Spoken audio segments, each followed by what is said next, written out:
Bismillah. Bismillahirrahmanirrahim. Tes, tes, tes.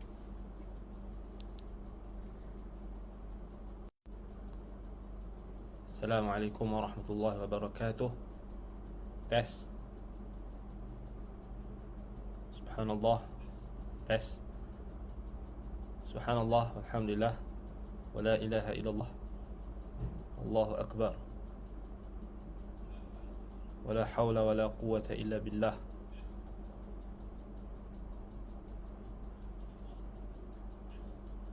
Baik, alhamdulillah.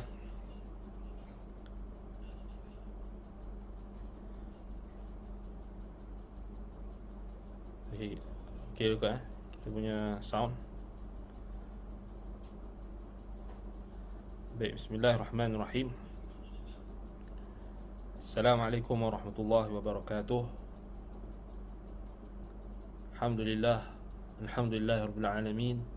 Wassalatu wassalamu ala rasulil amin wa ala alihi wa sahbihi ajma'in, amma ba'd.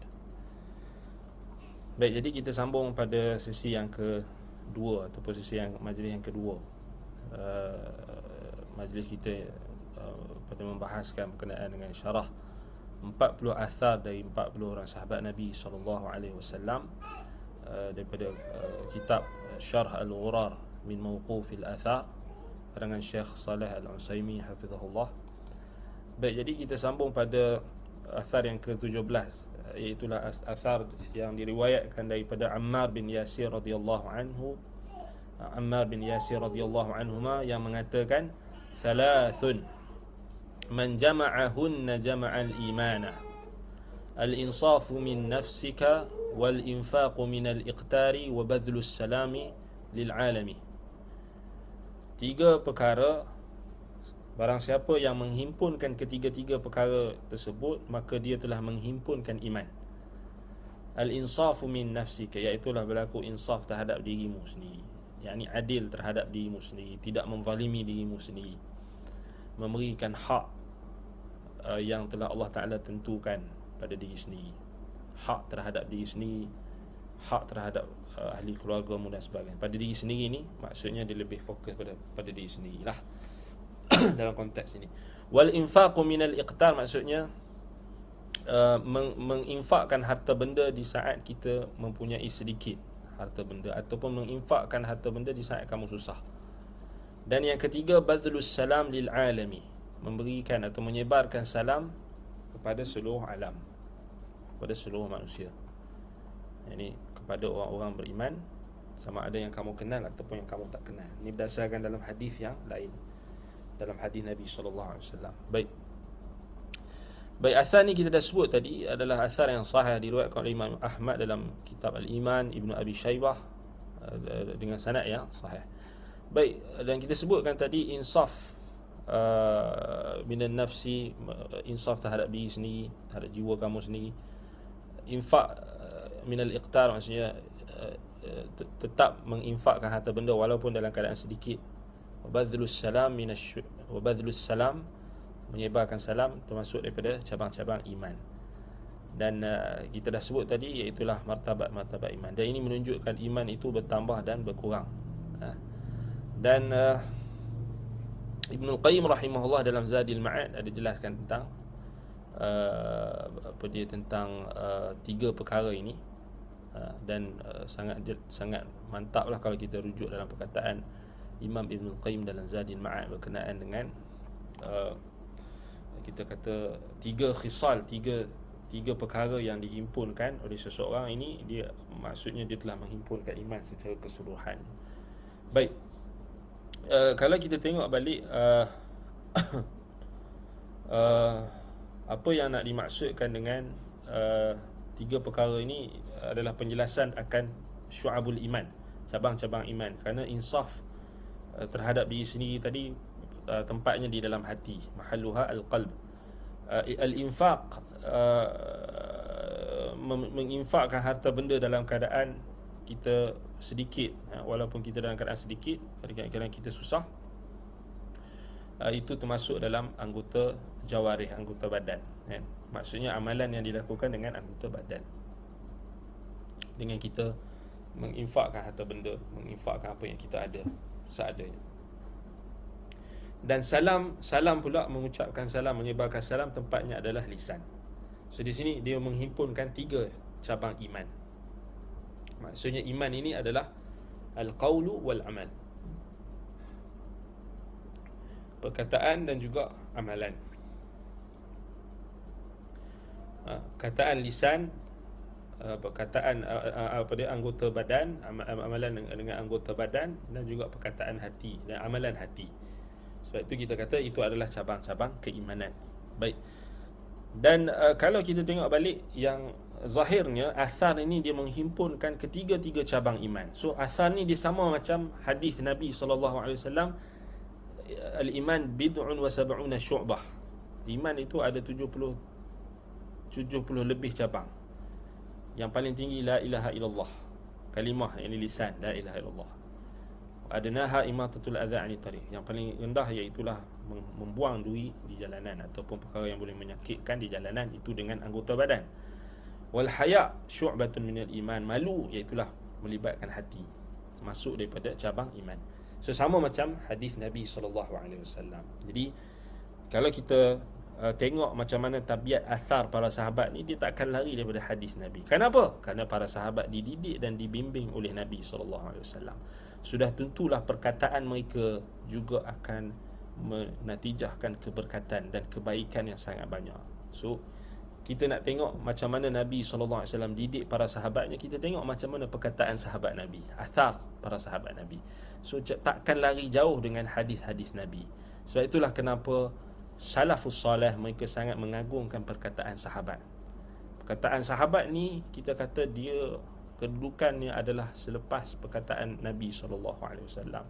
Dia tidak boleh menjadi hujah secara sendirinya, tetapi dia adalah perkataan yang kita kata perkataan yang sebaik-baik manusia selepas para Nabi dan Rasul. Itu kita kata kita kena faham. Sebab apa? Ta'zim al-athar, mengagungkan dan memuliakan, menghormati asar para sahabat ini, kita tak akan boleh dapat melainkan bila kita bermanhaj dengan manhaj salaf yang benar. Kita boleh tengok ada orang yang mendakwa dia pengikut sunnah, tetapi bila datang perkataan sahabat, dia tak ada rasa ta'zim. Dia boleh kata, alah ini perkataan sahabat je. Itu dia punya kesombongan dia, tahap kesombongan. Ini bukan perkataan Nabi, ini bukan hadis, ini perkataan Abu Bakar je. Abu Bakar je. Dia ingat Abu Bakar tu siapa? Oh, ini perkataan Umar saja, kan? Bukannya perkataan Nabi. Kita kena tolak. So ini antara orang yang tidak ada adab dengan para sahabat. Sebab itu bila kita melazimi manhaj salaf yang mulia ini, manhaj salaf yang benar, mereka sangat-sangat mengagungkan perkataan sahabat Nabi. Dan mereka mentohmah diri mereka dahulu sebelum mereka mentohmah perkataan sahabat Nabi. Kita ni bila kita jumpa athar sahabat Nabi yang sahih ataupun yang hasan, sekalipun yang dhaif sekalipun, pertama sekali kita kena sangka baik dengan sahabat Nabi, dan kita tohmah diri kita dulu. Kerana siapa kita jika nak dibandingkan dengan sahabat Nabi? Sebab itu manhaj ta'zim ataupun manhaj kita mengagungkan asar para sahabat Nabi ini, kita tak mungkin ketemukan di dalam pengajian-pengajian yang bersifat sekular ataupun pengajian-pengajian yang mengasingkan antara manhaj ahli sunnah dengan pengajian agama yang berlaku. Baik, sebab itu kita tengok memang susahlah kalau hari ini kita nak agungkan para sahabat Nabi, maka akan adalah suara-suara sumbang, suara-suara yang mengatakan kononnya ini adalah tindakan yang fanatik, taksub dan sebagainya, sedangkan itu tidak. Itu adalah semata-mata tuduhan yang dusta. Baik, dan kita nak agungkan, muliakan Imam Al-Bukhari rahimahullah kerana dia adalah seorang ulama yang menghimpunkan hadis-hadis Nabi SAW dan asar para sahabat. Kita dituduh sebagai orang yang taksub, orang yang fanatik, gini. Kita mempertahankan akidah salaf, kita pun dituduh sebagai fanatik, kita dituduh sebagai taksub, kita dituduh sebagai ekstrim, macam-macam kan. Padahal orang itu jelas-jelas dia mempertahankan fatwa mereka yang bercanggah dengan Al-Quran dan Sunnah, tetapi dianggap sebagai mu'tadil, dianggap sebagai wasiti, dianggap sebagai wasati, dianggap sebagai pertengahan, dianggap sebagai baik dan sebagainya. Sedangkan hal tersebut jelas-jelas bercanggah dengan ijma' ataupun bercanggah dengan manhaj para sahabat. Kadang-kadang kita pelik lah kan, orang yang nak mendakwa konon dia mu'tadil ni, sedangkan pada hakikatnya dia telah tajanni dan juga ta'ali ala salaf. Dia telah melakukan jenayah dan juga satu bentuk tidak penghormatan yang tidak ditunjukkan pada generasi yang dihormati oleh golongan terdahulu dan yang telah dipuji oleh Allah Subhanahu wa taala. Baik. Kemudian kalau kita tengok balik di sini ada beberapa faedah yang kita boleh dapat. Antaranya ta'zim al-insaf minan nafsi, maksudnya perintah supaya kita menghormati dan mengagungkan tindakan kita bersikap insaf, bersikap adil terhadap diri sendiri. Maksudnya kita tidak menzalimi diri kita sendiri dengan kita mentaati perintah Allah Subhanahu Wa Taala dan meletakkan sesuatu pada tempatnya. Contohnya adalah kita tak maksudnya apa yang Nabi SAW ajarkan kita, supaya kita berlaku adil terhadap diri kita dan tidak kita kata tidak menzalimi diri sendiri dengan melakukan maksiat, dengan melakukan kejahatan. Tidak menzalimi diri sendiri ni dengan menzalimi diri kita sendiri dengan perkara-perkara yang bercanggah dengan sunnah Nabi SAW, melakukan perkara-perkara bid'ah dan tokok tambah dalam agama, itu termasuk dalam perkara yang tidak menunjukkan kita insaf terhadap diri kita sendiri. Baik. Dan sebab itulah insaf dengan diri sendiri ni maksudnya antaranya adalah kita menjaga hak badan kita sendirilah. Kalau Nabi SAW pernah didatangi oleh beberapa orang lelaki yang mereka kata mereka nak solat, mereka tak mau tidur malam, mereka nak bangun malam, mereka tak mau tidur, mereka nak puasa, mereka tak mau buka, mereka tak mau mendekati wanita, mereka tak mau berkahwin. Dan Nabi SAW marah terhadap tindakan mereka itu. Nabi SAW sebut, ana asumu wa ana asumu wa uftir, aku berpuasa dan aku berbuka puasa, wa ana usalli wa anam, dan aku solat malam dan aku tidur. So nak jaga insaf terhadap diri sendiri. Aku tidur. Wa ana atazawwajun nisa, dan aku menikahi wanita. Aku bukan bersifat menjauhi sesuatu yang dihalalkan oleh Allah Subhanahu wa taala. Aku berlaku insaf terhadap diriku sendiri. Itu maksud insaf terhadap diri sendiri.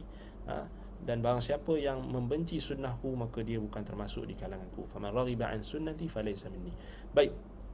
Jadi kita kata seorang hamba insaf terhadap diri sendiri juga adalah maksudnya kita mengatakan kebenaran dan kita mengakui akan kebenaran tersebut. Itu juga termasuk. Iaitulah dia insaf terhadap diri sendiri juga adalah kita maksudnya kita berlaku jujur dengan diri sendiri, kita tidak berbohong, kita tak berdusta, dan kita mengakui akan apa yang kita ungkapkan dengan kita membenarkan apa yang kita ungkapkan berupa kebenaran dan sebagainya. Kita tidak berbohong, kita tak mengkhianati apa yang telah diamanahkan kepada kita dan sebagainya. Baik. Yang berikutnya faedah yang kita boleh dapat daripada athar ini, iaitulah bagaimana syariat ataupun para sahabat Nabi SAW mereka betul-betul mengamalkan prinsip al-ithar, iaitulah melebihkan orang lain. Al-ithar, al-ithar ini maksudnya kita melebihkan orang lain berbanding dengan diri kita sendiri. Maksudnya dalam konteks kita nak membantu orang lain, saudara-saudara kita se-Islam. Ithar ini Allah Ta'ala sebut dalam Al-Quran bila Allah Ta'ala puji golongan golongan muhajirin dan ansar. Allah Subhanahu Wa Ta'ala sebut dalam Al-Quran dalam surah Al-Hashr ayat 9, والذين تبوأوا الدار والإيمان من قبلهم يحبون من هاجر إليهم ولا يجدون في صدورهم حاجة مما أوتوا ويؤثرون على أنفسهم walau kana bihim khasasah. Dan orang-orang Ansar itu yang mendiami negeri Madinah serta beriman sebelum mereka mengasihi orang-orang yang berhijrah ke negeri mereka, dan tidak ada dalam hati mereka itu perasaan berhajatkan apa yang telah diberikan oleh orang-orang yang berhijrah itu dan yang diberikan kepada orang-orang berhijrah itu. Dan mereka juga mengutamakan, melebihkan orang-orang yang berhijrah itu lebih dari diri mereka sendiri. Ithar, ini ithar, kita melebihkan saudara kita berbanding diri kita sendiri. Ini susahlah kita katakan hari ini kita banyak pentingkan diri sendiri berbanding pentingkan saudara kita sendiri kan. Baik, ithar ini adalah termasuk dalam makna ithar, melebihkan saudara kita, melebihkan saudara se-Islam kita, saudara kita sendiri, melebihkan daripada diri kita sendiri. Ithar dipanggil ithar. Dan antara bentuk ithar yang ditunjukkan oleh sahabat Nabi yang mulia Ammar bin Yasir radhiyallahu anhu di sini, iaitulah al-infaq ma'al qillah ataupun al-infaq fil iqtar. Itu menginfakkan harta benda walaupun dalam keadaan susah. So ini jarang jarang. Selalu bila kita susah ni kita duk tunggu bantuan. Kita tak bantu orang ni. Selalu kan. Selalunya orang dia tunggu kaya dulu baru nak bantu. Tak semestinya. Bantulah semampu mungkin. Apa yang kita mampu kita tolong. Kita segan nak bantu orang lain, bantu adik-beradik kita pun tak apa. Maksudnya walaupun kita juga dalam masa yang sama kita pun kurang juga, kita pun ada masalah juga, kita pun tak cukup juga, ataupun kita pun ada mengalami masalah keuangan, tetapi sahabat Nabi tunjuk dekat kita bagaimana ithar itu, kita mementingkan orang lain. Maksudnya tak semestinya kita kena ada banyak duit. Maksudnya kita apa yang kita ada, yang kita tak gunakan, yang dia boleh menjadi satu perkara yang dibazirkan di dalam rumah kita, contohnya, maka kita bagi kat orang lain. Contohnya kita ada orang dia ada 2 handset kan, dia ada 2 handset, dia ada 2 handphone.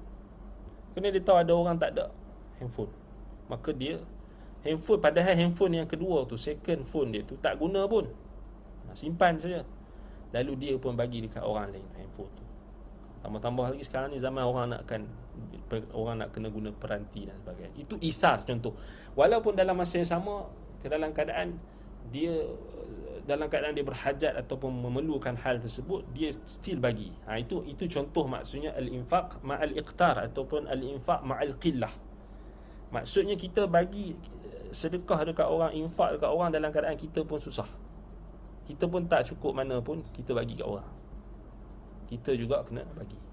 Itu infaq ma'al qillah. Baik. Kemudian yang berikutnya itulah salam, memberi salam kepada semua orang. Ini kita maksud badlus salam lil alam ni, maksudnya menyebarkan salam kepada man arafta wa man lam ta'rif. Siapa yang kau kenal ataupun orang yang kau tak kenal. Maksudnya kita bagi salam dekat orang Islam lah, siapa sajalah. Sebab itu Nabi SAW bagi tahu apa dia badlus salam, afshus salam. Nabi kata at'imu ta'am, afshus salam, wa sallu wan nasu niyam tadkhulul jannata bi salam. Apa dia? Antaranya Nabi SAW bagi tahu sebarkan salam, buatkan makanan, bagi orang makan, belanja orang makan, at'imu ta'am, sebarkan salam, solatlah waktu manusia tengah tidur. Saya kamu akan masuk ke dalam syurga dengan penuh keselamatan, kesejahteraan. Baik, jadi itu antara faedah yang kita boleh dapat daripada athar yang ke-17, iaitulah athar Ammar bin Yasir radhiyallahu anhuma, sahabat Nabi yang mulia. Baik, athar yang berikutnya tadi anda terbaca dekat komen tu, dia tanya soalan tadi. Soalan dia, perang apa yang Khalid bin Al-Walid maksudkan tu? Dalam athar tersebut tak sebut perang apa, tapi nak bagi tahu dekat kita Sariyah lah, dia ada Sariyah, salah satu ekspedisi. Maksudnya Khalid bin Al-Walid dia merujuk kepada mana-mana Sariyah sebenarnya yang berlaku pada musim sejuk, yang berlaku paling maksudnya keadaan yang paling dahsyat yang berlaku pada musim sejuk. Yang tu kita kena buka kitab sirah lah, kena tengok Sariyah apa yang berlaku. Kalau kita tengok dalam sirah, banyak kan Sariyah yang berlaku pada musim sejuk ni, banyak lah, khususnya pada dalam contohnya macam Sariyah Zatus Salasil Amr bin Al-As radhiyallahu anhuma, yang dia kesejukan dan dia junub, waktu tu dia tak mandi junub, dia tayamum.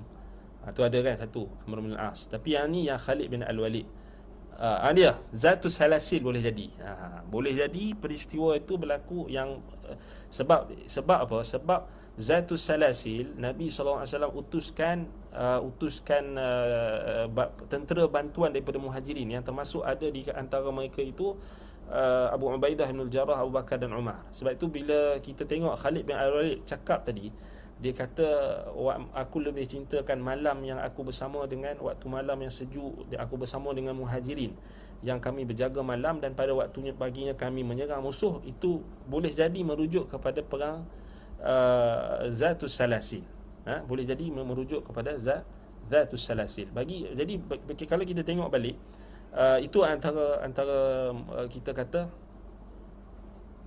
kita kata antara perkara yang maksudnya ada wajah dari sudut apa, waktu bila Khalid bin Walid kata waktu malam yang sejuk tadi, kan, malam sejuk dan turun salji, sudah tentulah dia ada wajahnya, kita kata Zatus Salasil. Boleh cek balik Zatus Salasil, iaitulah yang berlaku pada tahun 8 Hijrah.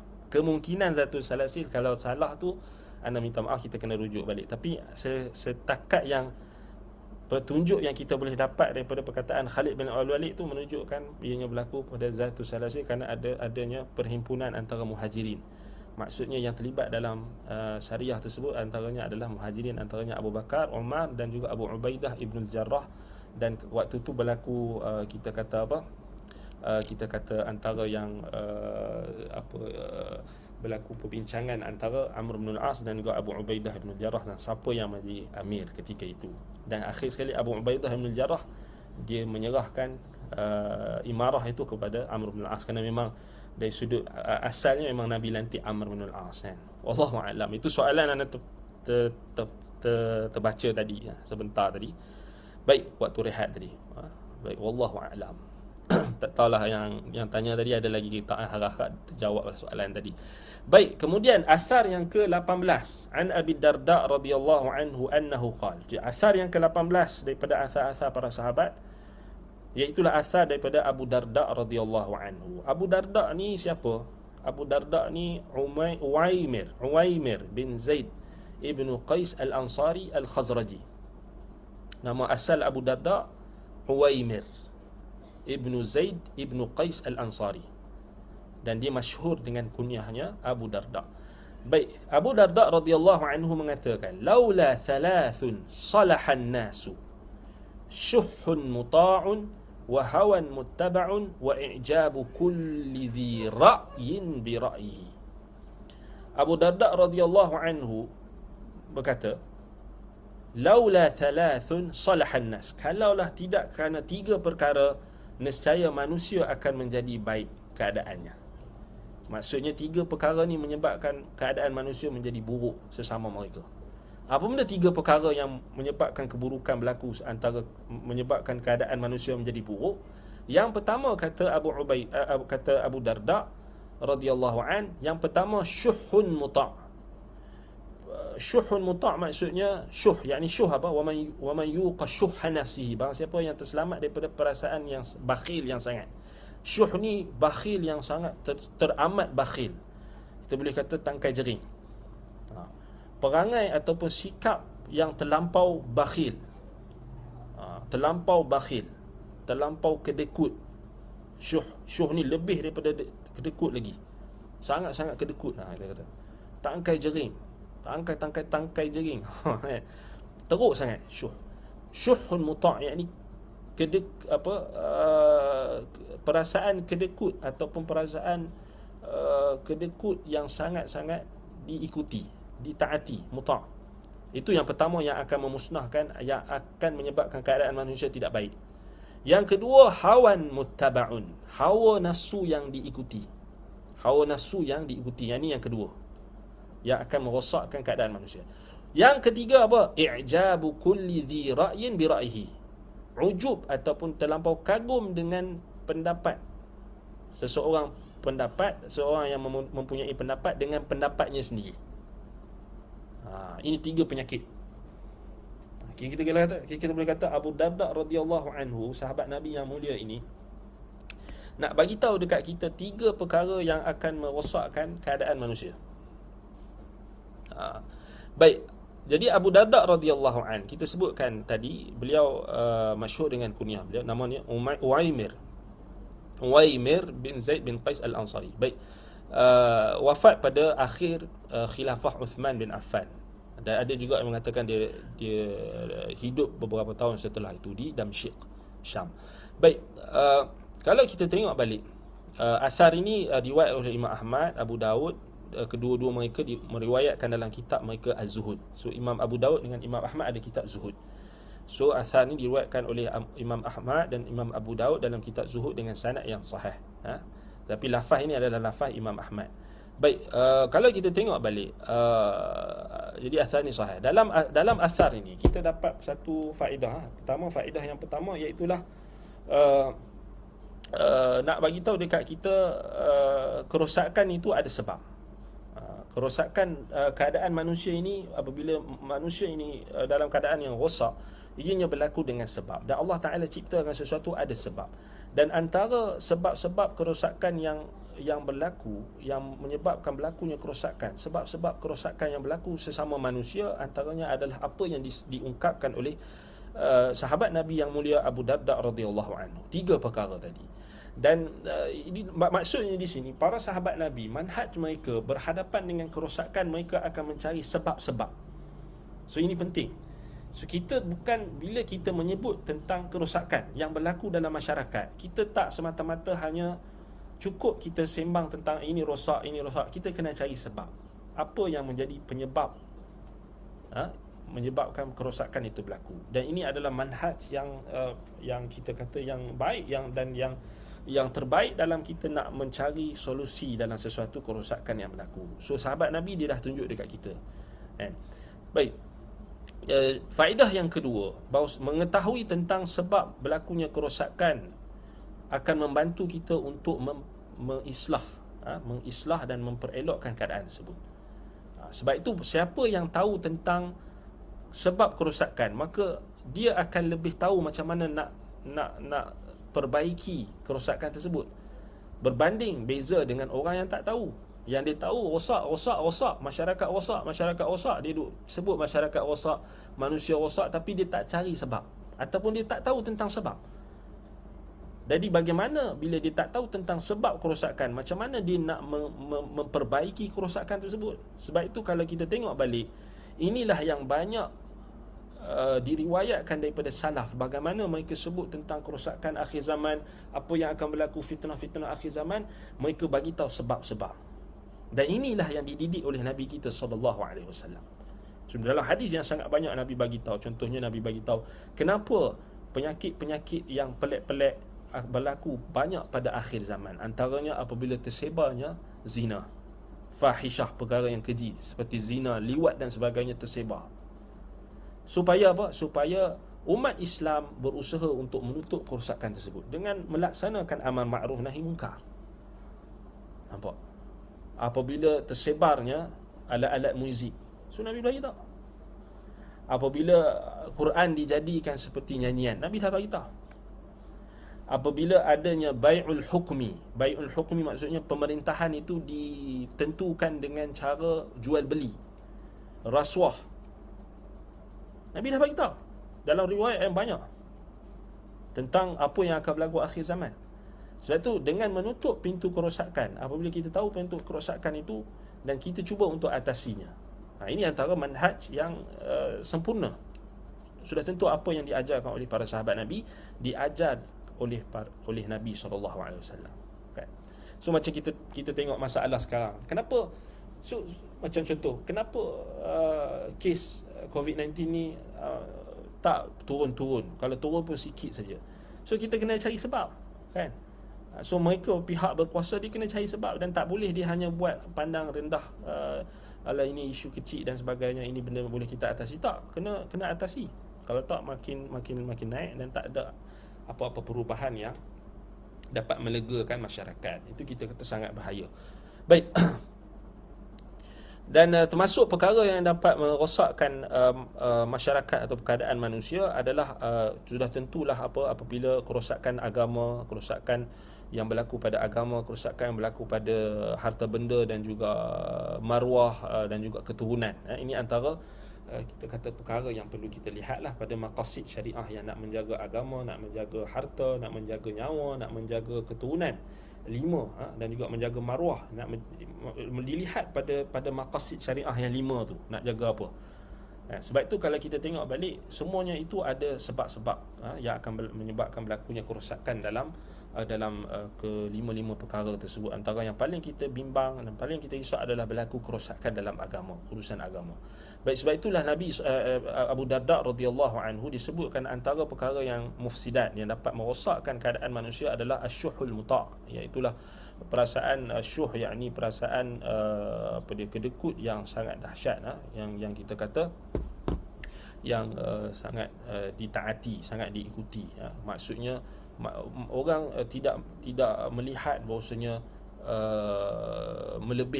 lebih mementingkan diri sendirilah daripada nak mementingkan orang lain. Ini penting diri sendiri ni memang kita tengoklah sangat bahaya kesan dia. Sebab itu kita tengok kes COVID-19 ni pun meningkat disebabkan oleh banyak orang yang mementingkan diri sendiri, tak jaga kepatuhan terhadap apa SOP yang telah ditetapkan. Masing-masing pentingkan diri sendiri, wallahu musta'an. Dan juga ini sebab kita tengok balik asyuhul muta' ni, itu maksud dia, iaitu antaranya adalah disebabkan oleh pentingkan diri sendiri dan bakhil, sikap bakhil yang amat sangat. Yang kedua iaitulah apa maksud asyuh tadi? Asyuh ni syiddatul man allati taqumu bihi finnas. Maksudnya terlampau menahan dari diri untuk untuk memberi kepada orang lain. Maksudnya kedekutlah, bakhil yang sangat dahsyat.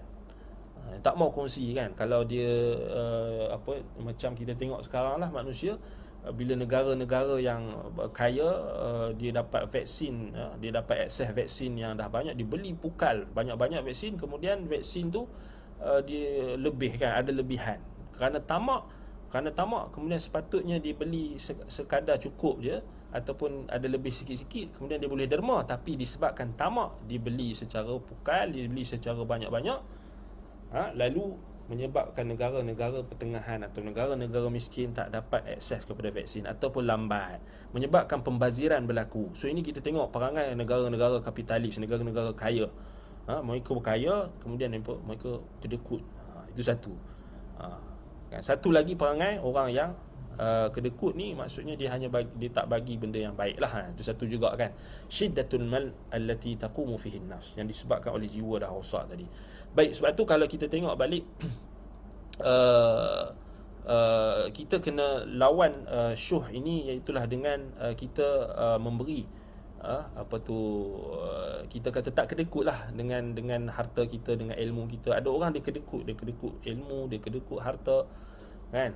Kedekut ilmu ni maksudnya macam maksudnya dipersulitkan untuk orang nak menuntut ilmu, dipersulitkan, disusahkan. Kemudian termasuklah orang-orang yang ada jawatan yang di pejabat agama dan sebagainya. Dia syuh ni dia boleh bukan harta saja tau, dia ada kedudukan, dia ada jawatan, dia ada kelebihan, dia kedekut nak bagi limpahan nikmat yang Allah Ta'ala bagi tu kepada dia.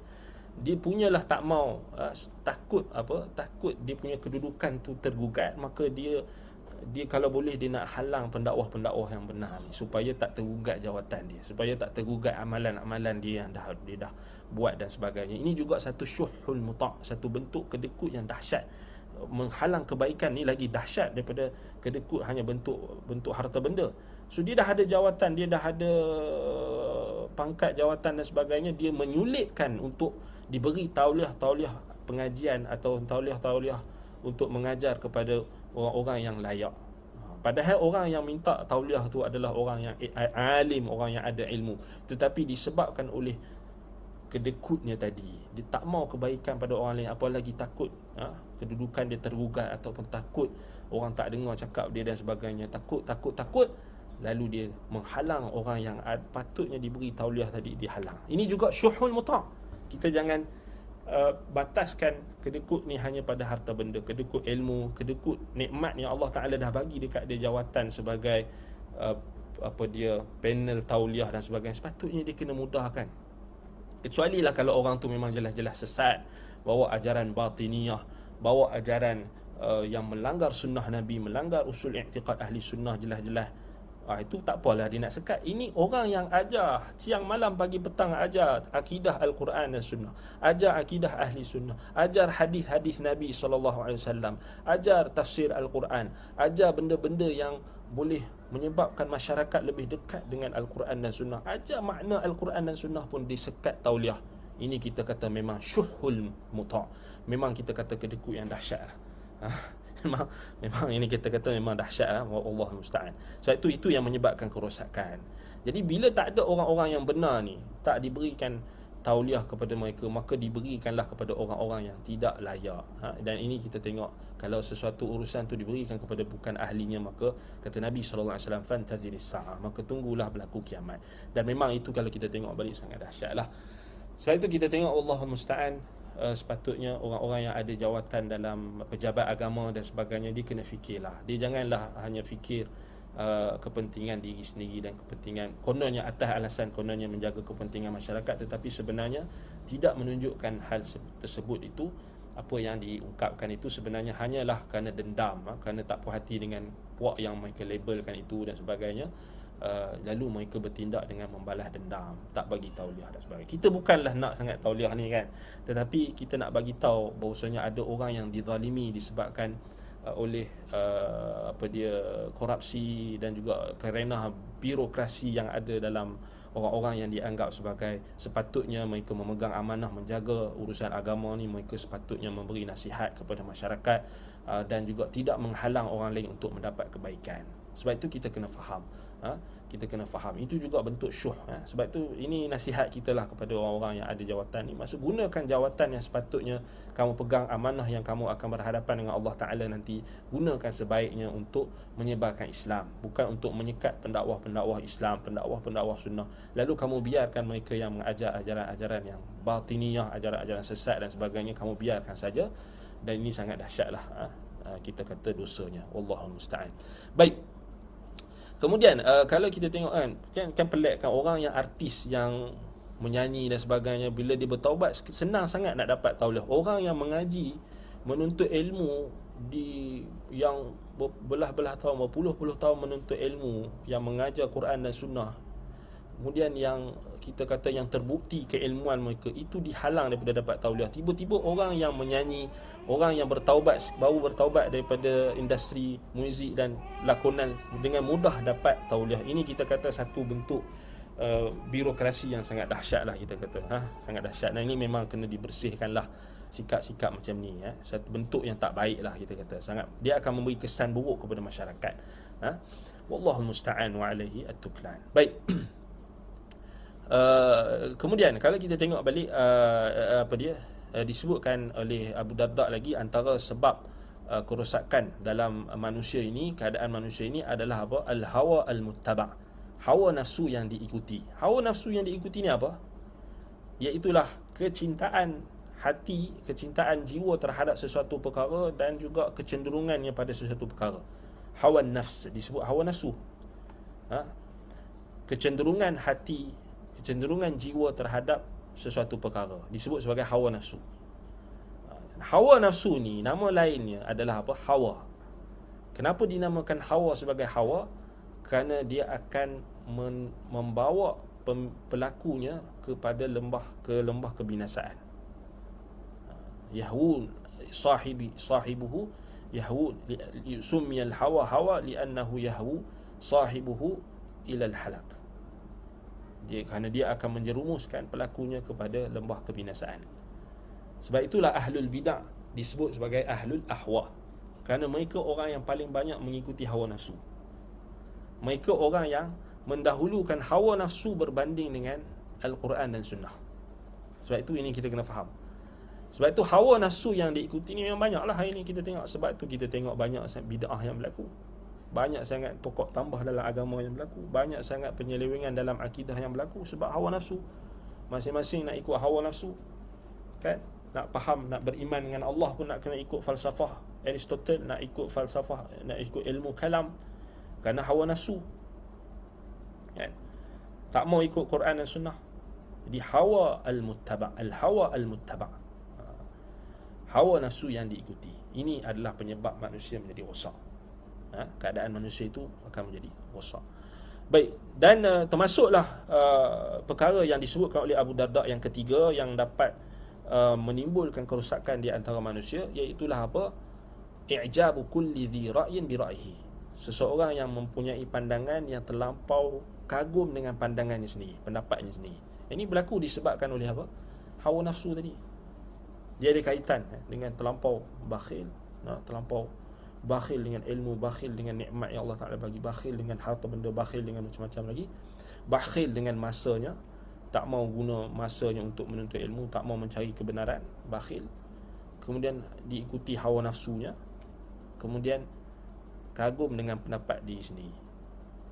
Saya berpendapat, dia tak ada warak, dia tak ada rasa dah. Saya berpandangan. Siapa saya? Siapa aku? Siapa saya? Akhir sekali dia membawa kepada pendapat-pendapat yang syadz, pendapat-pendapat yang bercanggah dengan Al-Quran dan Sunnah, pendapat-pendapat yang bercanggah dengan ijma' ulama'. Sebab itu kita tengok betapa beramainya orang hari ini yang terlampau kagum dengan pendapat peribadi, pendapat tokoh fulan, pendapat individu tertentu, tetapi tidak kembali kepada apa yang dipegang oleh para sahabat Nabi, apa yang dipegang oleh Nabi SAW, bawa oleh Nabi dan dipegang oleh para sahabat Nabi, ijma' mereka, manhaj mereka, yang berdasarkan Al-Quran dan juga As-Sunnah, mengikut kefahaman salaful ummah. Sebab tu kita tengok ini banyak orang, saya berpendapat, saya rasa kan. Sebab tu kita kata ini akan rosak. Kan dalam bab akidah pun dia kata saya berpendapat, tak apalah, kita nak takwil sifat Allah ni, tak apa lagi kot kan. Tak apa lagi dia berpendapat ni, tak apa. Saya rasa, saya berpendapat. Itulah yang banyak kita dengar hari ni. Apa yang diungkapkan oleh Abu Darda radhiyallahu anhu ini memang sangat-sangat bertepatan dengan apa yang kita tengok hari ini. Realiti yang kita tengok hari ini memang macam itulah.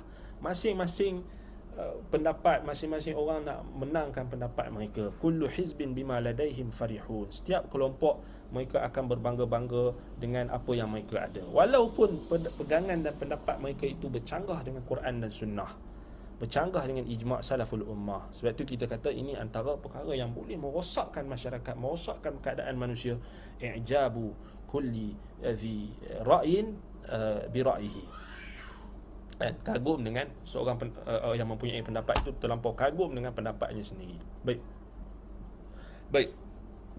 Sebab itulah kita kata tiga-tiga perkara ini dicela oleh salaf, dicela oleh sahabat Nabi Abu Darda radhiyallahu anhu. Sebab itu kalau kita tengok balik perkara-perkara ini, semua perkara-perkara yang disebutkan, tiga-tiga perkara ini yang disebutkan oleh Abu Darda radhiyallahu anhu, perlu kita teliti dan perlu kita sentiasa bermuhasabah diri, kerana apa?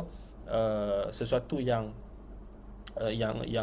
patut kita hadapi, untuk maksudnya perkara yang kita perlu pertingkatkan untuk menghadapi tiga-tiga perkara ini adalah kita sentiasa bermuhasabah diri. Sebagaimana firman Allah Subhanahu wa taala dalam surah Al-Hashr ayat 18, ya ayyuhallazina amanu taqullaha wal tanzur nafsum ma qaddamat lighadin wattaqullah wal tanzur nafsum ma qaddamat lighadin wattaqullah. Wahai orang-orang beriman, maka bertakwalah kepada Allah dan lihatlah, pada setiap jiwa itu lihatlah apa yang telah dipersiapkan untuk hari esok.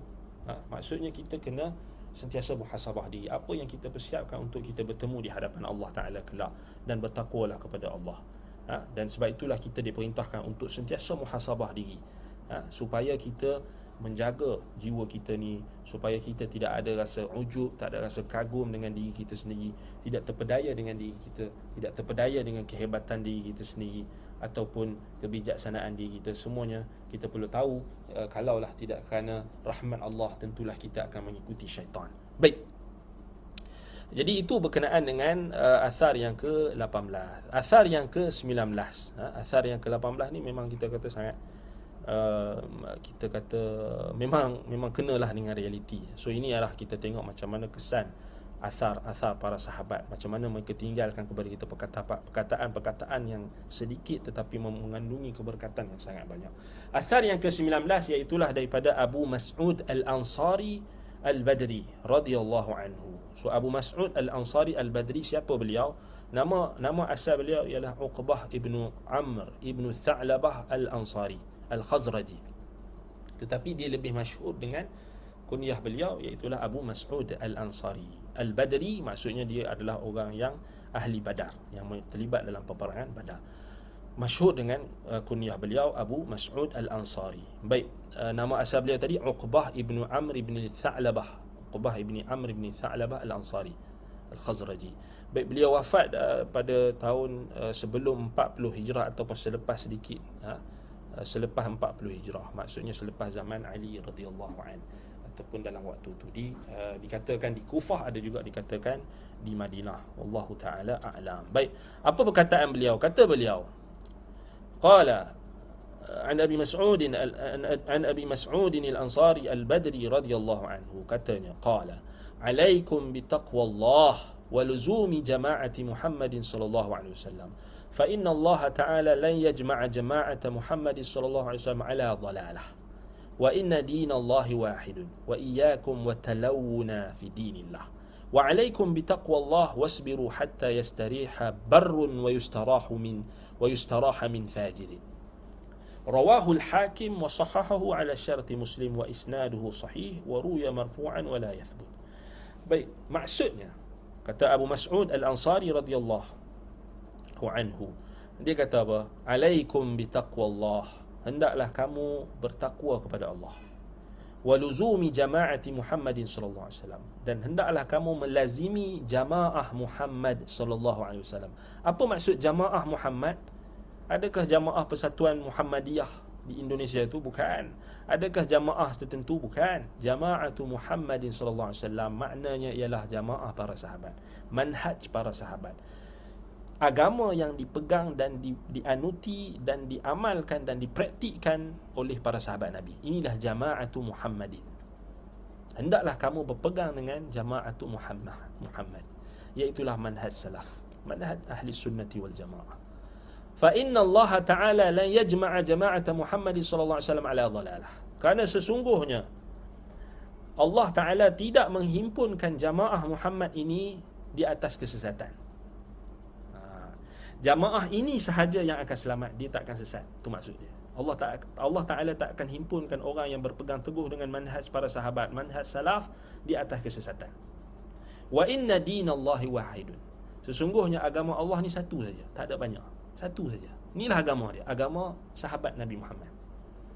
Manhaj para sahabat, manhaj salafus salih. Inilah agama yang satu.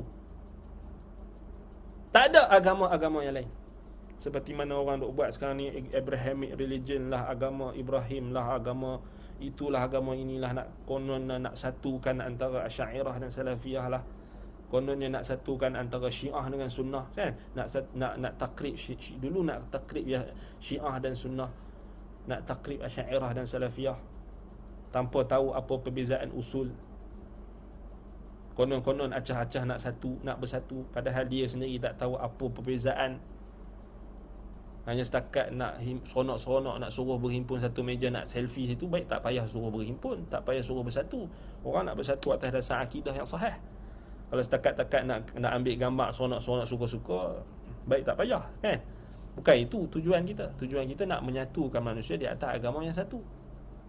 Seruan nak last sekali bawa pada pluralisme. Bersatu habis dengan orang Yahudi. Orang Yahudi yang Allah kata al-maghdubi alaihim pun kita nak bersatu juga. Dengan orang Nasrani yang Allah Ta'ala sebut ad-dhallin tu pun kita nak bersatu juga, dengan macam-macam alasan. Itu kita kata pluralisme. Mula dengan nak satu, konon nak bersatu ni, nak bersatu ni. Tak boleh bersatu. Kalau antara hak dan batil tak boleh tu. Syirik dengan tauhid tak boleh bersatu. Ta'til dengan isbatus sifat tak boleh bersatu. Sunnah dengan bid'ah tak boleh bersatu. Melainkan bid'ah tadi kembali kepada sunnah, syirik tadi kembali kepada tauhid, kufur kembali kepada Islam, maksiat kembali kepada taat. Itu saja cara nak bersatu. Kemudian kata, tengok apa dia, Abu Mas'ud al-Ansari kata, wa inna dinallah wahidun, agama Allah yang benar tu satu saja. Agama yang dipegang oleh sahabat Nabi Muhammad, jamaah Muhammad tadi, sahabat Nabi. Wa iyyakum wa talawuna fi dinillah, waspadalah kalian daripada sikap at-talawun. Talawun ni berubah warna. Berubah-ubah, suka berubah dalam agama Allah. Waspadalah kalian daripada sikap talawun. Talawun ni apa? Talawun ni suka berubah-ubah, tak tetap pendirian. Hari ni nak jadi salafi, esok dia tukar jadi asy'ari. Hari ni bajet-bajet jadi apa? Bajet-bajet jadi acah-acah mu'tadil, esok dia jadi jahmi. Hari ni dia kata aku nak jadi salafi sat, esok-esok aku nak jadi sufi pula. Hari ni jadi orang Islam, esok jadi pencinta Yahudi pula. Tak boleh, jangan jadi talawun. Iyyakum wattalawuna fi dinillah. Waspadalah kalian daripada sikap berubah-ubah warna. Pergi dekat orang tu, dia jadi warna tu. Pergi dekat orang warna merah, dia jadi warna merah. Pergi dekat orang warna hijau, dia jadi warna hijau. Macam politik lah, orang politik kan lompat parti, lompat tukar kan. Agama Allah bukan macam tu. Agama Allah kena tetap firm, sabit, kena tetap, sabat, kukuh. Iyyakum wattalawuna fi dinillah, kata Abu Mas'ud Al-Ansari. Waspadalah kalian daripada sikap talawun, berubah-ubah warna. Wa alaikum bitaqwallah, hendaklah kamu bertakwa kepada Allah. Wasbiru, bersabarlah kalian, hatta yastariha barrun, sehingga orang-orang yang baik ni dapat rehat. Wa yustaraha min fajirin, ataupun dan direhatkan daripada orang-orang yang jahat. Sampailah orang jahat tu mati, orang yang baik tu direhatkan daripada orang-orang yang jahat. Maksudnya kita akan tengok nanti. Baik. Jadi antara yang kita boleh dapat daripada perkataan atau athar Abu Mas'ud Al-Ansari radhiyallahu anhu ini, iaitulah pertama, perintah supaya kita bertakwa kepada Allah. Kerana ini adalah takwa, ini adalah wasiat para nabi dan rasul. Wasiat Allah kepada para nabi, dan wasiat para nabi dan rasul kepada umat mereka, dan wasiat para sahabat kepada pengikut mereka, iaitulah kaum muslimin. Kita semua yang nak ikut sahabat Nabi, so mereka wasiat benda yang sama diwasiatkan oleh Allah kepada para nabi, dan para nabi mewasiatkan benda yang sama kepada pengikut mereka, para sahabat mereka. Asal bagi taqwa ialah apa? Ittikhadhul abdi alwiqayatan bainahu wa bain ma yakhshahu biittiba'i khitab syar'i. Itu seorang hamba mengambil satu pelindung, wiqayah, antaranya dengan antara apa yang dia takut, iaitulah azab Allah dan sebagainya, kemurkaan Allah dan sebagainya, dengan dia mengikuti perintah syariat. Baik, sebab itu kalau kita tengok balik, takwa ini yang diperintahkan kepada kita adalah ketakwaan kita kepada Allah Subhanahu Wa Taala. Inilah yang akan menyelamatkan kita. Baik. Dan perkara pertama yang diperintahkan adalah ketakwaan dan juga luzumul jamaah. So dalam asar Abu Mas'ud Al-Ansari ini, dia perintahkan kita untuk bertakwa kepada Allah dan melazimi jamaah. Apa maksud melazimi jamaah? Maksudnya melazimi jama'atul haqq. Bukan maksudnya melazimi majoriti manusia atau melazimi persatuan tertentu, melazimi jamaah tertentu yang ada pada akhir zaman. Bukan melazimi madrasah tertentu ke, bukan. Melazimi tok syekh tertentu ke, bukan. Luzumul jamaah maksudnya melazimi jama'atu sahabah, para sahabat Nabi. Ini kita kena faham. Bukannya buat kita syok sendiri, buat apa persatuan, kita lantik diri kita jadi ketua persatuan tu, kita berkata kita lah ahli sunnah wal jamaah. Saya pengerusi persatuan ahli sunnah wal jamaah sedunia. Dia letaklah sedunia ke apa, tetap tak jadi kalau dia menyelisihi manhaj para sahabat. Kita kena faham jamaah para sahabat ni, dia tidak kita tak faham dengan dihimpunkan dengan warna baju ke, dengan logo ke, bukan. Dia dihimpun dengan iman, dengan akidah. Walaupun orang itu tidak pernah bertemu, berada di seantero dunia, penghujung dunia dan sebagainya, tak pernah kita bertemu dengan dia, tetapi kalau manhaj akidahnya adalah manhaj para sahabat, perkataannya di dalam akidah adalah sama seperti perkataan para sahabat Nabi, maka dia adalah jamaah kita. Walaupun kita tak pernah jumpa dia. Betul tak? Ini jamaah betul, baru betul jamaah. Bukannya duduk hari-hari bermesyuarat, pakai baju sama-sama, tapi hari-hari juga bergaduh, hari-hari hati tak pernah bersatu. Tasyabahat qulubuhum. Hati-hati mereka sentiasa tak bersatu. Macam orang-orang ahli bid'ah ni, dia walaupun dia nampak duduk bersatu, tapi hati dia berpecah belah, sebab dia tak bersatu di atas sunnah, dia tak bersatu di atas tauhid dan juga sunnah. Sebab itu kita kena faham.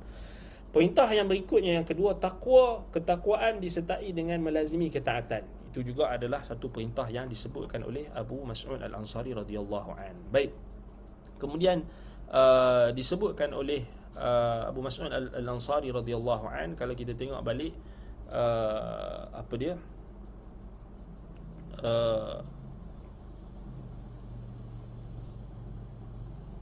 Iaitulah apa?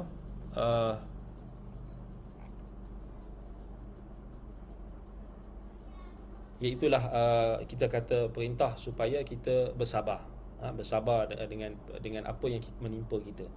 Tidaklah menimpa kita ni melainkan apa yang telah ditetapkan oleh Allah Subhanahu Wa Taala. Dialah pelindung kita. Dialah pelindung kita, dan dia adalah tempat yang sebaik-baiknya kita menyerah. Sebab itu perintah kesabaran itu adalah perintah yang datang daripada perintah Nabi, perintah Allah SWT dan Rasul.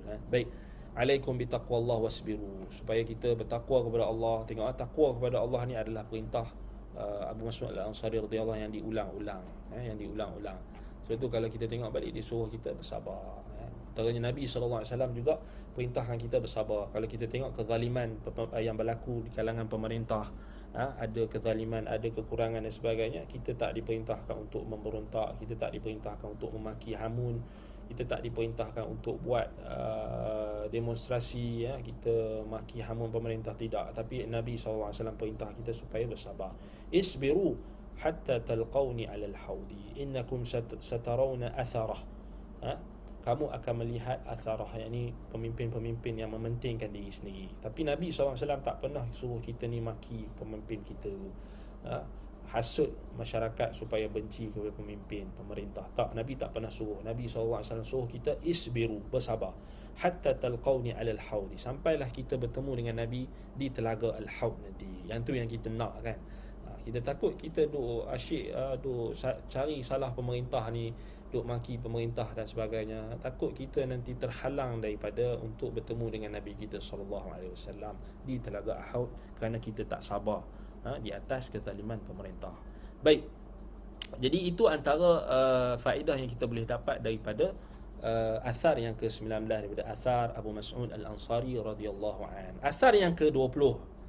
Baik, kita pun ada lagi berapa minit. Rasa kita akan habiskan waktu jam pukul 6. So kita ada lagi dalam 6 minit insya-Allah. So kita akan habiskan pada athar yang ke-20 lah.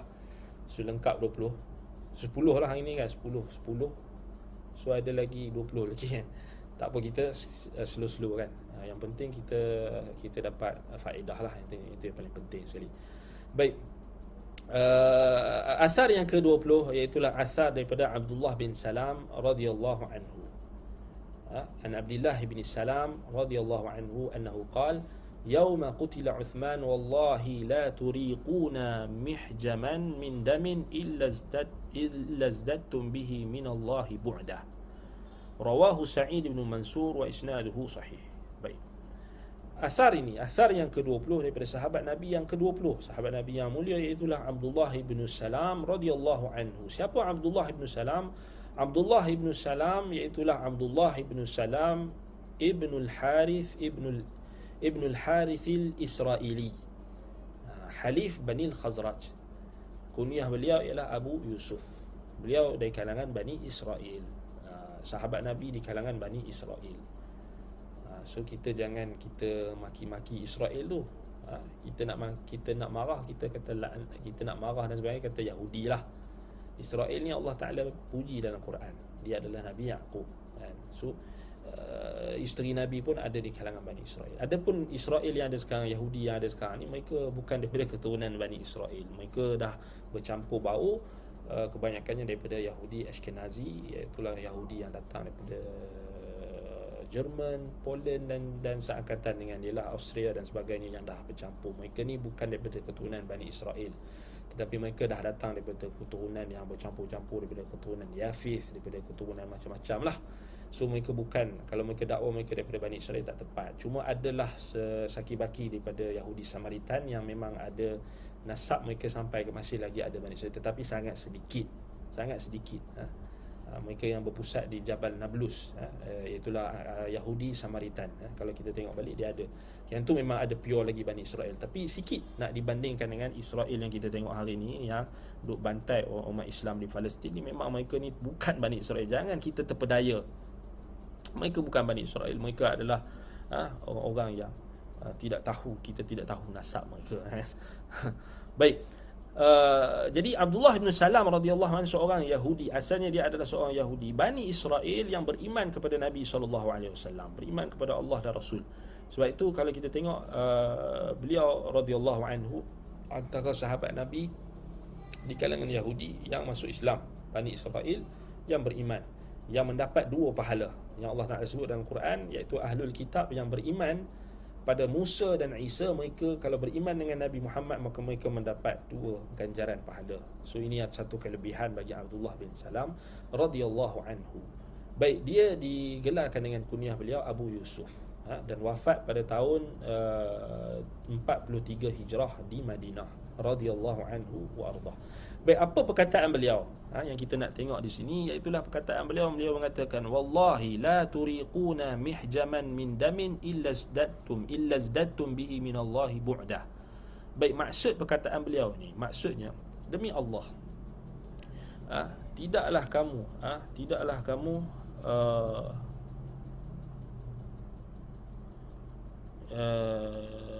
dia kata apa, la turiquna mihjaman, tidaklah kamu iaitulah apa,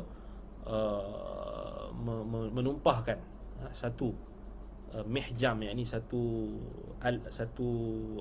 berbentuk apa dia kita kata maudhi'ul hijamah. Mihjam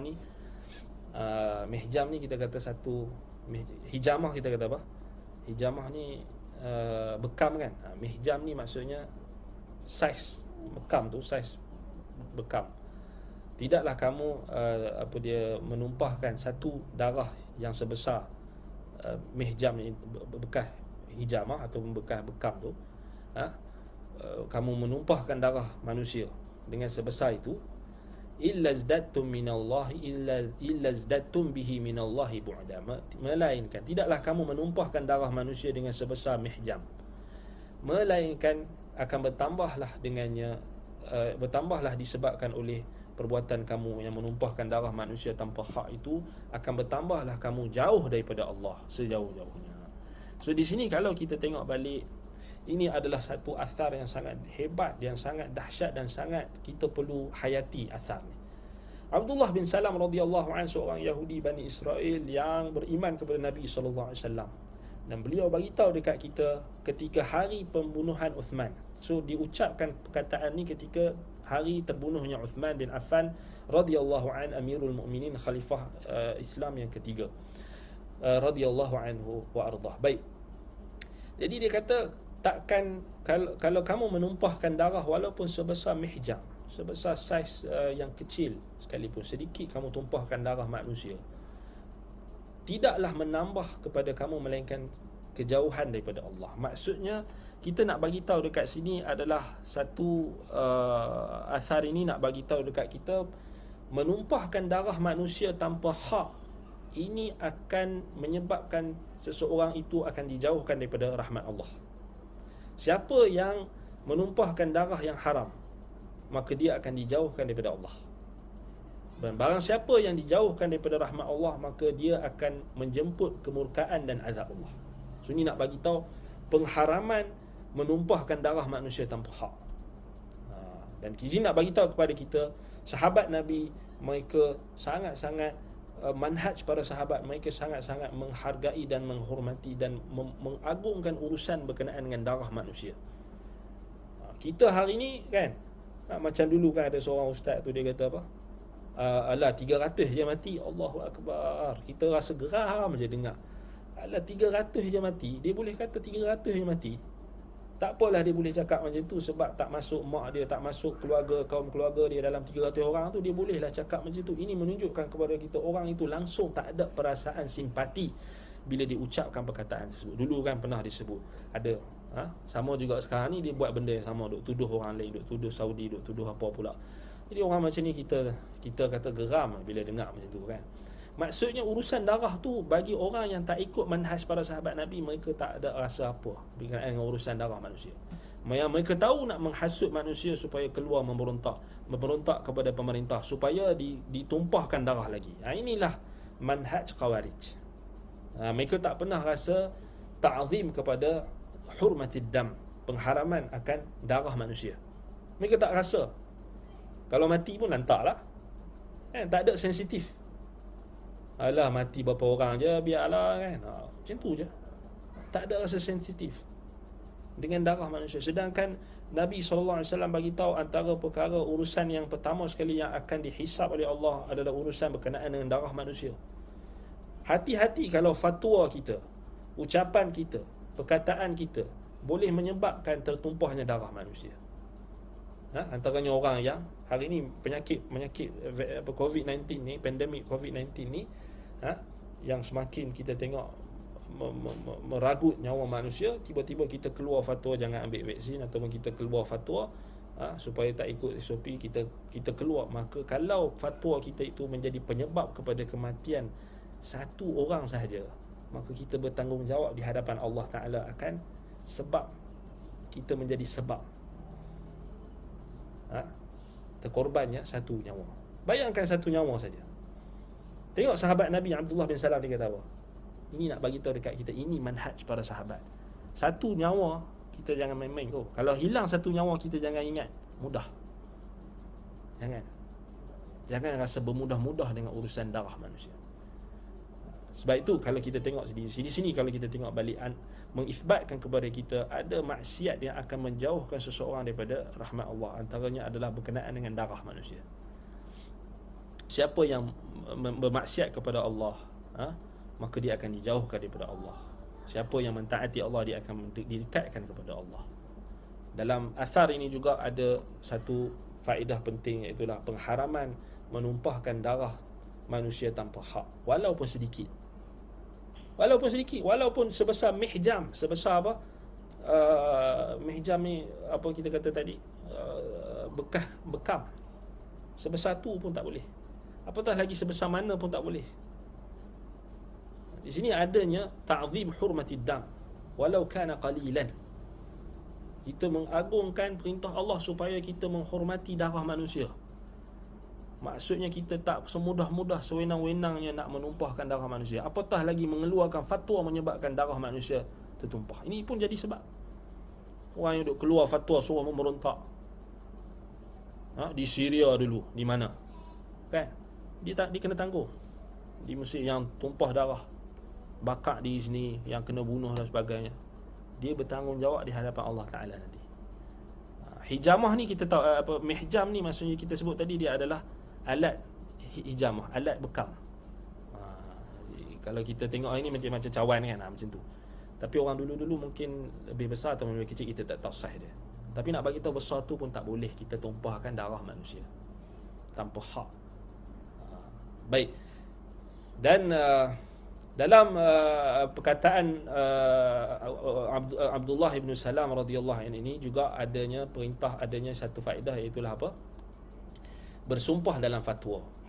Wallahi, kata Abdullah bin Salam, dia keluarkan satu kenyataan yang dia bersumpah dulu. Itu menunjukkan harusnya untuk kita mengeluarkan kenyataan ataupun berfatwa dan sebagainya dengan kita datangkan sumpah sebagai satu taukid ataupun takkid, penegasan. Baik, dan yang berikutnya, faedah yang berikutnya daripada athar Abdullah bin Salam radhiyallahu anhu, itulah sabat dengan ilmu ketika adanya kegoncangan, adanya fitnah. Bagaimana Abdullah bin Salam radhiyallahu anhu sabat dengan ilmunya, dia tidak terpengaruh dengan golongan-golongan penentang dan golongan Khawarij yang ada pada zaman Uthman, ataupun golongan-golongan yang diperdayakan oleh golongan puak-puak apa kita kata dia Abdullah bin Sabah al-Yahudi, yang menjadi punca utama menyebabkan berlakunya pemberontakan dan akhir sekali menumpahkan darah khalifah Islam yang ketiga, Amirul Mukminin Uthman ibn Affan radhiyallahu anhu. Baik. Jadi itulah antara faedah yang kita boleh dapatlah daripada perkataan ataupun asar Abdullah bin Salam radhiyallahu anhu. Baik. Jadi ana rasa kita dah habis waktu, kita dah sampai pada penghujung waktu. Baik, kalau ada soalan, kejap ana nak kena buka. Tengok kalau ada soalan tu kita boleh jawablah sikit-sikit. Kalau ada soalan kita bolehlah jawab apa yang kita mampu. Kalau kita tak boleh jawab, maka kita katakan wallahu taala a'lam bis-shawab, atau diserahkan kepada mereka yang beritahu. Baik. Tak ada soalan nampaknya. Oh, ada soalan. Ada soalan. Okey, alhamdulillah okey. Ana tak tahulah apa punca dia. Bukan sebab apa ni, ana pun tak tahu sebab apa. Baik, soalan, kalau yang hasud untuk gantikan kerajaan tu dipanggil apa pula kepada puak itu, masih adakah lagi? Baik, kita faham maksudnya dalam situasi kita tahu dalam situasi sesebuah negara yang tidak mempunyai kepimpinan yang teguh, pimpinan yang kuat, pengaruh yang kuat ni memanglah akan akan adalah usaha-usaha daripada puak-puak atau pihak-pihak tertentu untuk menukar pemerintah. Itu biasalah, kita tahulah benda ni adalah benda yang normal lah, kita kata kan. Dah dalam sistem demokrasi ni memang biasalah, kita pun tahulah benda ni akan jadi macam tu lah. Tetapi kita sebagai seorang Muslim, sebagai ahli sunnah, kita jangan terpedaya dan jangan terikut-ikutlah dengan seruan-seruan macam tu. Sepatutnya kita tak ambil kisah lah. Kita bukan tak ambil kisah, maksudnya kita bukan tak ambil kisah, maksudnya kita jangan terpengaruh lah dengan seruan-seruan macam tu. Yang penting adalah kita sabat, kita tetap dengan sunnah. Maksudnya kita tetap dengan perintah Nabi SAW. Perintah Nabi supaya kita taat dalam perkara ma'ruf. La ta'ata li makhluqin fi ma'siyatil khaliq. Innama ta'atu fil ma'ruf. Ketaatan hanya pada perkara ma'ruf. Tidak ada ketaatan kepada makhluk dalam perkara yang bermaksiat kepada Allah. So kita tahu pemerintah kita ni ada kebaikannya, ada keburukannya.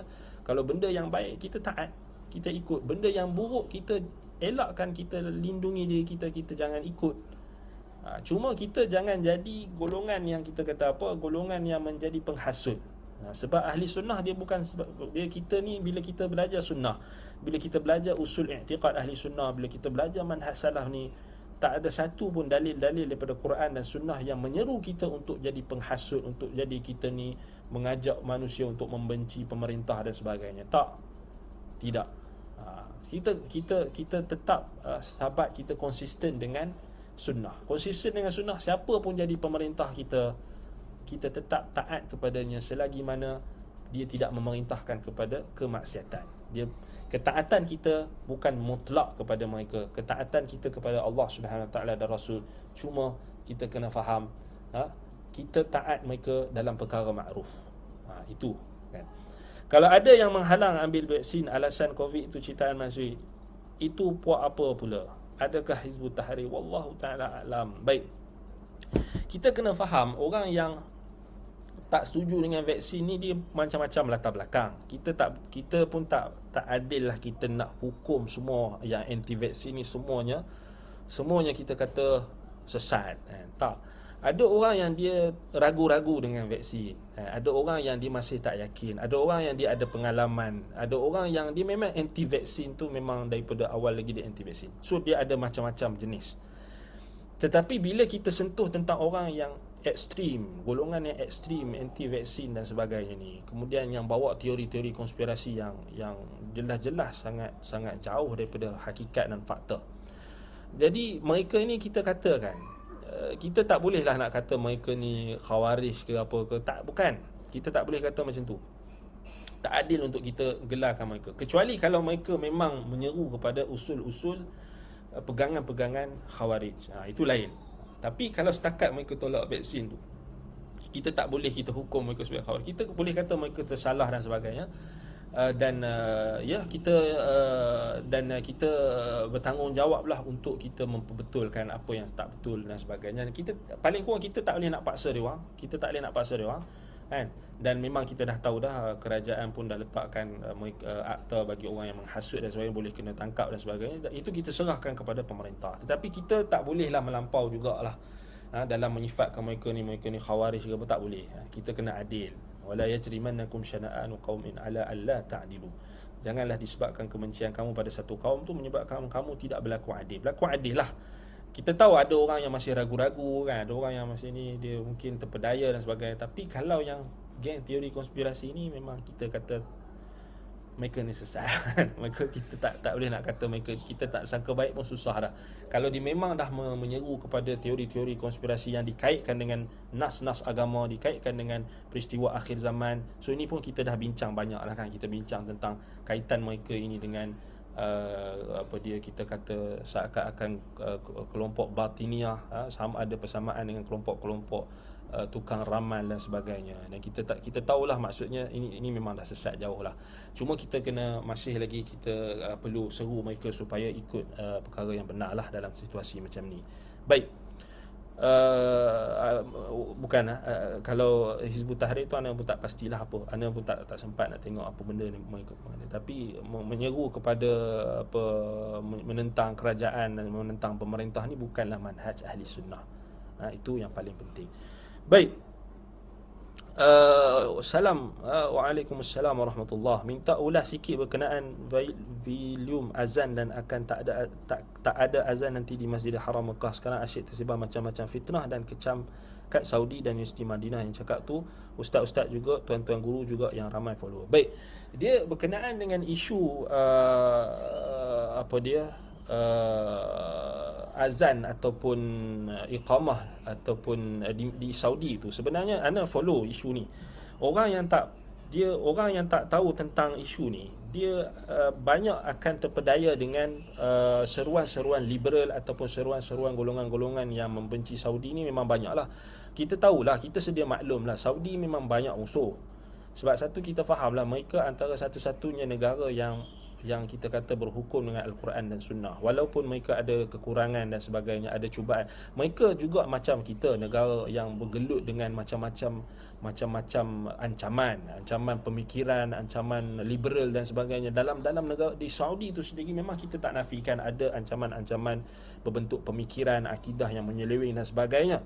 Tetapi kita kena faham mereka adalah saudara kita, ahli sunnah. Mereka adalah orang Islam, yang kita kata di Saudi juga ada ulama-ulama yang masih menegakkan amar makruf dan nahi mungkar, dan kita faham bahawasanya ada benda-benda yang berlaku yang kita tak boleh nak ulas panjang. Tetapi fitnah ni memang banyaklah. Contohnya macam mereka kata Saudi tak benarkan azan dipasangkan di speaker-speaker. Ini fitnah, memang fitnah kau-kau lah. Kita kata fitnah daripada A sampai Z memang fitnah, bukan betul. Sebab kalau kita tengok balik isu yang berlaku beberapa bulan, beberapa minggu kebelakangan ini di Saudi adalah isu berkenaan dengan perintah supaya digazetkan balik fatwa berkenaan dengan penggunaan speaker luar di masjid-masjid supaya dihadkan pada azan dan iqamah saja. Azan dan iqamah saja. Azan,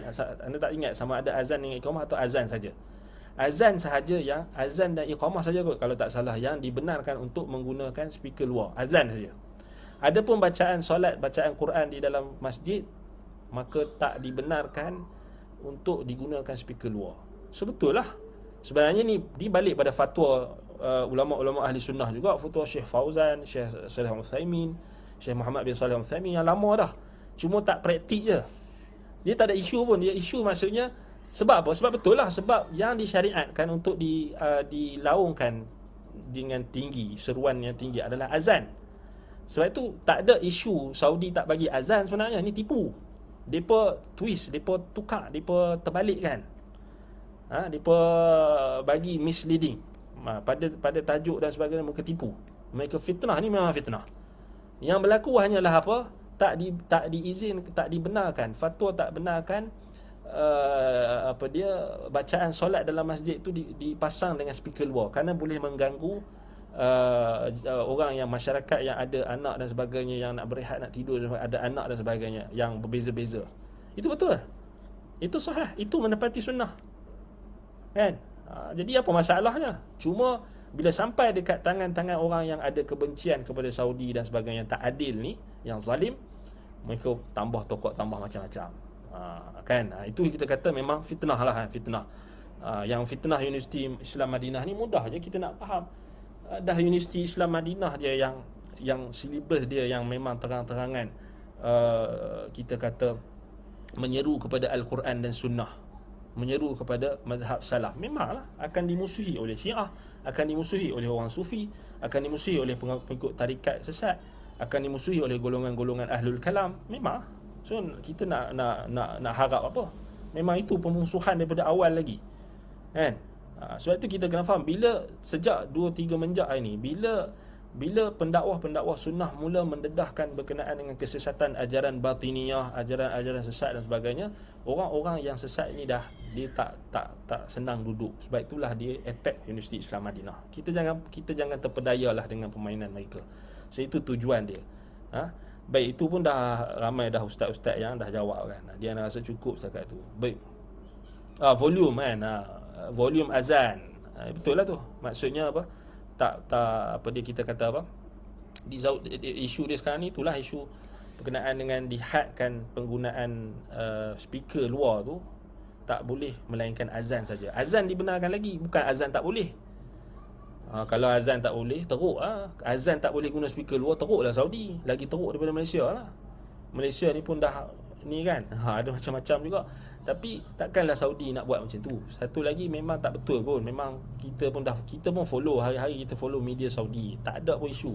Ulama-ulama sana dah jawab. Cuma kita orang Malaysia ni banyak ketinggalan sikit lah. Kita mungkinlah tak tahu bahasa Arab, kemudian tengok berita-berita orang munafik, berita-berita yang daripada Syiah apa semua tu kan.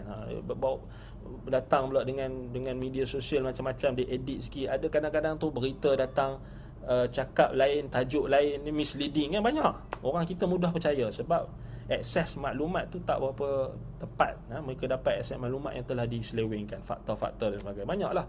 Sebab tu kita kena faham, Saudi ni memang ramai musuh.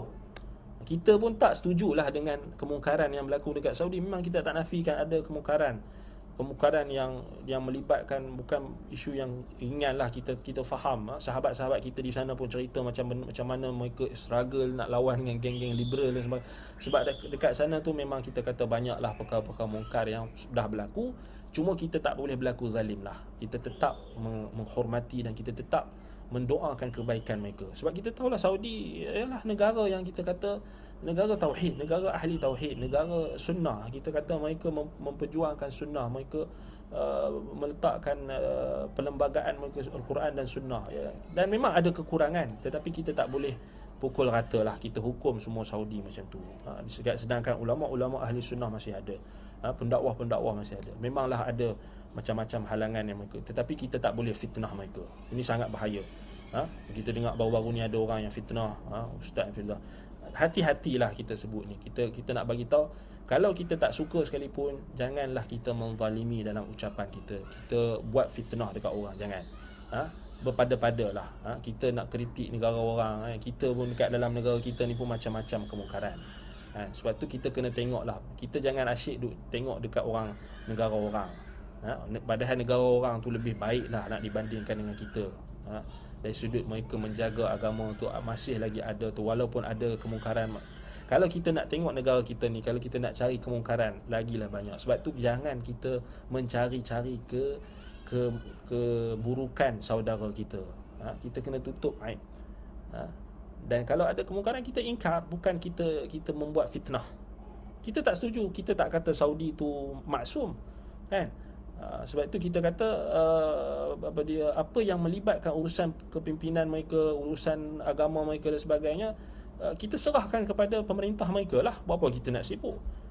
Kita ni yang duduk kat negara orang, kemudian kita lebih-lebih. Bukan negara kita pun, kita duduk negara orang, tumpang negara orang, kemudian kita duduk kata negara orang lain pula. Kita berlebih-lebihan. Kalau nak sebut tentang jasa-jasa Saudi ni sangat banyak lah, bukan tempatnya kat sini. Cuma kita ni kena adil, itu je, kena adil. Jangan kita buat fitnah dekat orang, apatah lagi fitnah pada negara. Kalau kita kaji tentang fitnah-fitnah musuh-musuh Saudi ni sangat banyak. Sebab itu kita tak heran dan pelik pun orang duk tuduh Saudi macam ni. Memang dah banyak dah sebelum ni, tuduh macam-macam kan. So kita nak pelik apa? Dah memang itu, ahli sunnah memang akan kena tuduh macam-macam. So nak pelik apa? Cuma kita jangan bantu orang yang zalim untuk menyebarkan kezaliman. Kita wajib mempertahankan saudara kita yang dizalimi. dan bantu juga orang yang menzalimi tadi supaya dia menghentikan kezaliman dia. Ada dah anda tengok asatizah kita pun ada yang jawab. Alhamdulillah kita kata jawab, tapi kita bagi tahulah, kita siap-siap kita bagi tahu kita bukannya agama kita ni bukan sumbernya bukan Saudi. Bukan Saudi. Tak ada pun. Kita katalah agama kita bukan, sumber kita bukan Saudi. Sumber kita Al-Quran dan Sunnah. Saudi itu hanya satu negara yang kita kata negara yang mereka ada usaha untuk memperjuangkan Quran dan Sunnah. Ulama-ulama di sana ramai ahli sunnah, negara ahli sunnah yang kita tahu jasa mereka yang banyak. Tapi mereka bukan sumber agama kita. Sumber agama kita Quran dan Sunnah, manhaj salaf. Dan salah satu kelebihan yang Allah Ta'ala bagi kepada Saudi, yang Allah Ta'ala kekalkan keamanan, adalah kerana dia memperjuangkan akidah ahli sunnati wal jamaah. Dia memperjuangkan Al-Quran dan Sunnah dan manhaj salaf, itu saja. Kalau mereka abaikan asas itu, mereka pun akan menyeleweng. Kita kata itu jawapan dia, kan? Itu saja, kan? Baik, apa yang dimaksudkan ahli kiblat yang benar? Ahli kiblat yang benar iaitulah mereka yang kita katakan ahli kiblat yang benar, mereka yang masih lagi tidak terkeluar daripada Islam. Itu maksud ahli kiblat. Bila istilah ulama-ulama Islam, bila mereka sebut golongan ini masih lagi dikira ahli kiblat, maksudnya dia masih lagi Islam, dia tak kafir, dia tak terkeluar daripada Islam. Kan? Itu kita kena faham. Itu kita kena faham. Baik. Jadi saya rasa cukup setakat itu. Barakallahu fikum. Jazakumullahu khaira. Jadi kita berhentilah pada athar yang ke-20 tadi, athar yang last untuk sesi kali ini, itulah athar Abdullah bin Salam radhiyallahu anhu. Semoga Allah Subhanahu wa taala memberkati apa yang kita sampaikan, menjadikan athar para sahabat yang kita pelajari ini akan memberikan keberkatan kepada kita untuk kita cuba untuk menghayati dan mengamalkannya dalam kehidupan kita. Aqulu qawli hadza wa astaghfirullah li wa lakum. Subhanakallahumma wa bihamdika asyhadu an la ilaha illa anta astaghfiruka wa atubu ilaik. Wa sallallahu ala Muhammadin wa ala alihi wa sahbihi wa baraka wa sallam. Alhamdulillahi rabbil alamin. Wassalamu alaikum warahmatullahi wabarakatuh.